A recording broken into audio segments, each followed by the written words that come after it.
এই তোমার ফোন। তুমি তো ফোনটা ধরো না প্লিজ। তোমার ফোন আমি কেমনে ধরবো? কোনো প্রবলেম নাই। ওকে ওকে। ও মা, কাপড় ধোয়া হয়েছে? জি মা। ফোন হাতে নিয়ে বসে আছো কেন? কি এত কথা? যাও রান্না বসাও।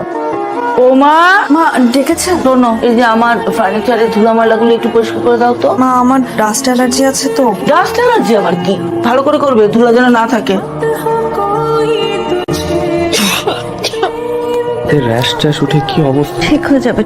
মা তুমি কেমনে পারলা মেয়ের সাথে এরকম বাজে আচরণ করতে? মানে ও তো তোমার ছেলের বউ, ছোটবেলা থেকে ওর মা নেই, ও তো তোমাকে মা হিসেবেই দেখে। ও আমার বউ ঠিক আছে, কিন্তু ও তো যন্ত্রণা। মানে কিছু কিছু ফ্যামিলিতে না ছেলেকে বিয়ে করায় বউ আনে না, মনে হয় কাজের লোক নিয়ে আসে। তুমিও তো সেরকমই। মা আপনি কিছু মনে করবেন না। আমার ছেলের বাবা, আমার ছেলের মতো আমার খুঁড়ে দেয়। আমার আজ খুব আনন্দ হচ্ছে জানো বৌমা। আপনি ভাবে বলবেন না মা, আমি একবার মা হারাইছি, বারবার তো মা হারাবো না মা।